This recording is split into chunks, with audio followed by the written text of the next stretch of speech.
नमस्कार दोस्तों, आपका स्वागत करता हूं इस YouTube channel SK coaching centre पर। दोस्तों आज हम लोग रीजनिंग के पार्ट नंबर 4 को देखने वाले हैं और इस वाले पार्ट के अंदर आज हम लोग रीजनिंग के 10 अलग अलग प्रकार के इम्पोर्टेंट प्रश्न को देखने वाले हैं, जो कि आपको आने वाले आगामी सभी परीक्षाओं के लिए काफ़ी इम्पोर्टेंट होने वाला है। दोस्तों अभी आपको एग्जाम में कुछ इसी प्रकार के रीजनिंग के प्रश्न पूछे जाते हैं और ये सभी प्रश्न को हम लोग एकदम शॉर्ट ट्रिक के साथ सॉल्व करेंगे।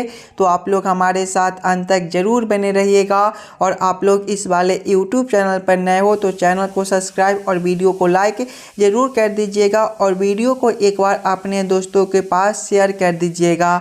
चलिए हम लोग 1 नंबर क्वेश्चन की ओर चलते हैं। दोस्तों ये रहा क्वेश्चन नंबर 1। क्वेश्चन नंबर 1 आपको कह रहा है नीचे दिए गए प्रश्न में संबंधित शब्द को चुनिए। संबंधित शब्द चुनने के लिए बोला जा रहा है जिस प्रकार से लोकसभा का संबंध अध्यक्ष के साथ है उसी प्रकार से आप लोगों से पूछा जा रहा है राज्यसभा का संबंध कौन सा शब्द के साथ होगा, जो इस वाले क्वेश्चन मार्क पर भरे जाएंगे। जब भी आपको इस प्रकार के प्रश्न देखने को मिले तो पहले आप लोग ये समझने की कोशिश कीजिएगा लोकसभा से आपका अध्यक्ष किस प्रकार से लिखा हुआ है, ये दोनों शब्द आपस में किस प्रकार से संबंधित है। अगर आप लोग ध्यान से देखिएगा तो लोकसभा का जो प्रधान होता है वो आपका अध्यक्ष होता है, उसी प्रकार से दोस्तों राज्यसभा का जो प्रधान होता है वो आपका उपराष्ट्रपति होता है। उपराष्ट्रपति ऑप्शन नंबर सी में दिया गया है, जो कि आपका सही उत्तर बनता है। इस वाले क्वेश्चन मार्क पर आपका उपराष्ट्रपति भरा जाएगा। चलिए अगले प्रश्न की ओर हम लोग चलेंगे, क्वेश्चन नंबर 2 की ओर। ये रहा क्वेश्चन नंबर 2। क्वेश्चन नंबर 2 आपको कह रहा है नीचे दिए गए प्रश्न में संबंधित संख्या को चुनिए। इस बार आपको संबंधित संख्या चुनने के लिए बोला जा रहा है जिस प्रकार से 12 का संबंध 1726 के साथ है उसी प्रकार से आप लोगों से पूछा जा रहा है 8 का संबंध कौन सा संख्या के साथ होगा, जो इस वाले क्वेश्चन मार्क पर भरे जाएंगे। जब भी आपको इस प्रकार के प्रश्न देखने को मिले दोस्तों तो पहले आप लोग ये समझने की कोशिश कीजिएगा 12 को हम लोग क्या करेंगे ताकि हमारा 1726 बन जाए। अगर आप लोग ध्यान से देखिएगा 1726 को तो एज जो है ये आपके 12 के क्यू के करीब में है, यानी कि अगर पहले हम लोग 12 के क्यू करते हैं तो 12 का क्यू जो है वो आपका 1728 होता है और 1728 - 2 करने पर जो है वो आपका 1726 बनता है। वही सेम हम लोग आगे करेंगे। आगे संख्या 8 है तो हम लोग 8 का भी क्यू करेंगे। 8 का क्यू जो है वो आपका 512 होता है। यहाँ पर देखिए 12 संख्या था तो 12 का क्यू -2, यहाँ पर संख्या 8 है तो 8 का क्यू -2 करेंगे। 512 - 2 जो है वो आपका 510 बनेगा। 510 ऑप्शन नंबर बी में दिया गया है, जो कि आपका सही उत्तर हो जाएगा। इस वाले क्वेश्चन मार्क पर आपका 510 भरा जाएगा। क्लियर है। चलिए अगले प्रश्न की ओर हम लोग चलेंगे, क्वेश्चन नंबर 3 की ओर। ये रहा क्वेश्चन नंबर 3। क्वेश्चन नंबर 3 आपको कह रहा है नीचे दिए गए प्रश्न में लुप्त संख्या ज्ञात करें। दोस्तों ये जो प्रश्न है ये आपका मिसिंग नंबर से रिलेटेड प्रश्न है। यहाँ पर आपका एक क्वेश्चन मार्क दिया गया है। इस वाले क्वेश्चन मार्क पर आपका कौन सा संख्या भरा जाएगा ये आप लोगों से पूछ रहा है।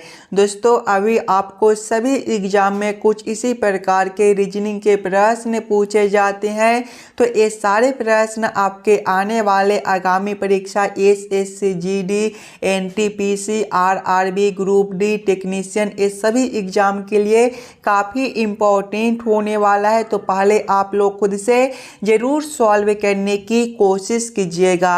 अगर आप लोग ध्यान से देखिएगा इस वाले प्रश्न को, तो ये वाले लाइन से देखिए बड़ा बड़ा संख्या दिया गया है, 17 है, 43 है और क्वेश्चन मार्क है। दोस्तों जब भी आपको इस प्रकार के मिसिंग नंबर से रिलेटेड प्रश्न देखने को मिले, तो ऐसे प्रश्न को पहले हम लोग इस वाले लाइन से सॉल्व करने की कोशिश करते हैं। पहले हम लोग ये समझने की कोशिश करेंगे 3, 2 और 5 से 17 किस प्रकार से लिखा हुआ है, 6, 1 और 7 से 43 किस प्रकार से लिखा हुआ है। उसी प्रकार से हम लोग सोचेंगे 5, 2, 5, 3 और 2 से हमारा कौन सा संख्या बनेगा जो इस वाले क्वेश्चन मार्क पर भरे जाएंगे। सबसे पहले हम लोगों को क्या करना है, 3, 2 और 5 से 17 लाना है। अगर दोस्तों सबसे पहले हम लोग पहला संख्या गुना करते हैं तीसरा संख्या, यानी कि पहला संख्या 3 है तो हम लोग 3 गुना करेंगे, तीसरा संख्या 5 है, 3 गुना 5, 3 गुना 5 आपका 15 होता है। प्लस करेंगे अब दूसरा संख्या 2 है तो 15 प्लस 2 करने पर 17 बनता है। 17 आपका यहाँ पर दिया गया है। वही सेम हम लोग आगे करेंगे, पहला संख्या 6 है तो 6 गुना करेंगे, तीसरा संख्या आपका 7 है तो गुना 7, 6 गुना 7 आपका 42 होता है। प्लस करेंगे दूसरा संख्या 1 है, 42 प्लस 1 करने पर आपका 43 बनता है। 43 भी आपका यहाँ पर दिया गया है, यानी कि इस वाले प्रश्न को हम लोग इसी प्रकार से सॉल्व कर सकते हैं। तो वही सेम हम लोग आगे करेंगे। आगे देखिएगा, पहला संख्या आपका 5 है तो 5 गुना करेंगे, तीसरा संख्या 2 है तो 5 गुना करेंगे 2, 5 गुना 2 आपका 10 बनता है। प्लस करेंगे दूसरा संख्या आपका 3 है, 10 प्लस 3 जो है वो आपका 13 बनता है। 13 ऑप्शन नंबर बी में दिया गया है, जो कि आपका सही उत्तर हो जाएगा। इस वाले क्वेश्चन मार्क पर आपका 13 भरा जाएगा। चलिए अगले प्रश्न की ओर हम लोग चलेंगे, क्वेश्चन नंबर 4 की ओर। ये रहा क्वेश्चन नंबर 4। क्वेश्चन नंबर 4 आपको कहा है 5 शिखर पर है तो तल में अंक होगा। यहाँ पर जो है वो आपके एक पासे के दो अलग अलग स्थितियों को दिया गया है। पहले आप लोग ये दोनों स्थितियों को ध्यान से देखिएगा और समझने की कोशिश कीजिएगा 5 के विपरीत आपका कौन सा संख्या बनेगा। अगर आप लोग ध्यान से देखिएगा दोस्तों ये दोनों पासे को, तो ये दोनों में देखिए आपका 6 कॉमन दिया गया है और 4 भी आपका कॉमन है। और दोस्तों जब भी दो पासे के दो संख्या आपका समान हो तो तीसरा जो होता है एक दूसरे का विपरीत होता है। ये ट्रिक आप लोग जरूर याद रखिएगा, यानी कि 5 का जो है वो विपरीत आपका 1 बनेगा। 1 आपका ऑप्शन नंबर बी में दिया गया है, जो कि आपका सही उत्तर बनता है। चलिए अगले प्रश्न की ओर हम लोग चलेंगे, क्वेश्चन नंबर 5 की ओर। ये रहा क्वेश्चन नंबर 5। क्वेश्चन नंबर 5 जो है ये आपका वेन आरेख वेन डायग्राम से रिलेटेड प्रश्न है। सांसद, मंत्री परिषद और प्रधानमंत्री का किस प्रकार से वेन आरेख वेन डायग्राम बनेगा, ये आप लोगों से पूछ रहा है। दोस्तों जब भी आपको इस प्रकार के प्रश्न देखने को मिले तो पहले आप लोग सभी शब्दों को ध्यान से देखिएगा और समझने की कोशिश कीजिएगा कौन शब्द किसके साथ संबंधित है, किसके अंदर हम लोग किसको रख सकते हैं। अगर आप लोग ध्यान से देखिएगा दोस्तों तो सांसद के अंदर आपका जो है वो मंत्री परिषद होता है और मंत्री परिषद के अंदर जो है वो आपका प्रधानमंत्री आता है। यानी कि सबसे पहले हम लोग सांसद के लिए एक गोला बना लेंगे। सांसद के अंदर आपका मंत्री परिषद होता है तो सांसद के अंदर मंत्री परिषद को रखेंगे और मंत्री परिषद के अंदर जो है वो आपका प्रधानमंत्री आता है। यानी कि मंत्री परिषद के अंदर हम लोग प्रधानमंत्री को रखेंगे। इस प्रकार का वेन आरेख Venn diagram option number A में दिया गया है, जो कि आपका सही उत्तर हो जाएगा। चलिए अगले प्रश्न की ओर हम लोग चलेंगे, क्वेश्चन नंबर 6 की ओर। ये रहा क्वेश्चन नंबर 6। क्वेश्चन नंबर 6 आपको कार्य नीचे दिए गए श्रृंखला को पूरा करें। दोस्तों ये जो प्रश्न है ये आपका श्रृंखला सीरीज से रिलेटेड प्रश्न है। एक श्रृंखला सीरीज दिया गया है और यहाँ पर 2 क्वेश्चन मार्क है। ये दोनों क्वेश्चन मार्क पर आपका कौन सा संख्या भरा जाएगा ये आप लोगों से पूछ रहा है। दोस्तों इस प्रकार के भी प्रश्न आपको सभी एग्जाम में पूछे जाते हैं, तो पहले आप लोग वीडियो को रोककर खुद से ज़रूर सॉल्व करने की कोशिश कीजिएगा। अगर आप लोग यहाँ पर खुद से सॉल्व कीजिएगा तभी जाकर इस प्रकार के प्रश्न को आप लोग एग्जाम में आसानी के साथ सॉल्व कर पाइएगा। सबसे पहले आप लोग श्रृंखला सीरीज को ध्यान से देखिएगा। श्रृंखला सीरीज को देखिएगा तो 240 से आपका 240 है। अगर दोस्तों हम लोग 240 में भागा 1 करते हैं यानी कि 240 भागा 1 करते हैं तो आपका 240 ही बनेगा। आगे देखिएगा 240 से आपका 120 है। 240 भागा 2 जो है वो आपका 120 होता है। आगे देखिएगा 120 से आपका 40 है। 120 भागा 3 जो है वो आपका 40 बनता है। 40 से आपका 10 है। दोस्तों 40 भागा 4 जो है वो आपका 10 बनता है। और आगे आपका 2 क्वेश्चन मार्क है, ध्यान से देखिएगा। भागा 1 भागा 2 भागा 3 भागा 4 यानी कि अगला जो है वो आपका भागा 5 बनेगा और इससे अगला आपका भागा 6 हो जाएगा। दोस्तों जब हम लोग 10 भागा 5 करेंगे तो आपका 2 हो जाएगा। जब आगे हम लोग 2 भागा 6 करेंगे तो आपका 2/6 बनेगा यानी कि 1/3 हो जाएगा। कौन सा ऑप्शन में आपका जो है वो 2 और 1/3 दिया गया है, तो 2 और 1/3 आपका ऑप्शन नंबर डी में दिया गया है, जो कि आपका सही उत्तर बनता है। चलिए अगले प्रश्न की ओर हम लोग चलेंगे, क्वेश्चन नंबर 7 की ओर। ये रहा क्वेश्चन नंबर 7। क्वेश्चन नंबर 7 आपको कह रहा है नीचे दिए गए अक्षर श्रृंखला को पूरा करें। दोस्तों ये जो प्रश्न है ये आपका अक्षर श्रृंखला से रिलेटेड प्रश्न है। एक अक्षर श्रृंखला दिया गया है और यहाँ पर एक क्वेश्चन मार्क है। इस वाले क्वेश्चन मार्क पर आपका कौन सा अक्षर श्रृंखला भरा जाएगा ये आप लोगों से पूछ रहा है। सबसे पहले आप लोग अक्षर श्रृंखला को ध्यान से देखिएगा और समझने की कोशिश कीजिएगा। अक्षर श्रृंखला को देखिएगा तो पहले आपका ए है। दोस्तों ए जो होता है ABCD के क्रम में पहले नंबर पर होता है। उसके बाद आपका ई है, ए 5वें नंबर पर होता है। उसके आगे जे है, ये 10वें नंबर पर होता है। जे के आगे एन है, ये 14वें नंबर पर होता है। एन के आगे एस है, ये आपका 19वें नंबर पर होता है। एस के आगे आपका डब्ल्यू है, ये आपका 23वें नंबर पर होता है। और इसके आगे आपका क्वेश्चन मार्क है। अगर आप लोग ध्यान से देखिएगा तो 1 से आपका 5 है प्लस 4 कर दिया गया है। 5 से आपका 10 है प्लस 5 है। 10 से आपका 14 है प्लस 4 है। 14 से आपका 19 है प्लस 5 है। 19 से आपका 23 है प्लस 4 है। और आगे आपका क्वेश्चन मार्क है, ध्यान से देखिएगा।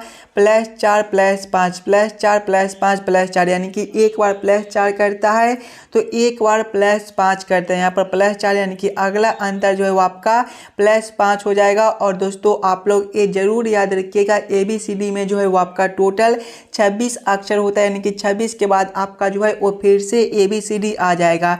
यानी कि 26 के आगे देखिए 23 24 25 26 3 आपका इधर बनता है। 26 के बाद फिर से 1 2 काउंटिंग करना यानी कि फिर से करेंगे तो 1 2 यानी कि यहाँ पर आपका दूसरा नंबर वाला अक्षर भरा जाएगा। दूसरे पर जो है वो आपका बी होता है।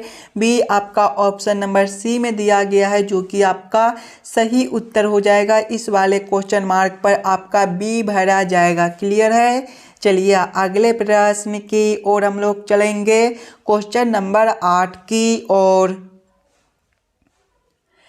ये रहा क्वेश्चन नंबर 8। क्वेश्चन नंबर 8 आपको कह रहा है किसी कोड भाषा में टेबल को ELBAT लिखा जाता है, उसके कोड में चेयर को कैसे लिखा जाएगा ये आप लोगों से पूछ रहा है। दोस्तों ये जो प्रश्न है ये आपका कोडिंग डिकोडिंग से रिलेटेड प्रश्न है और एकदम आसान सा प्रश्न है। पहले आप लोग ये समझने की कोशिश कीजिएगा टेबल से आपका ये कोड किस प्रकार से लिखा हुआ है।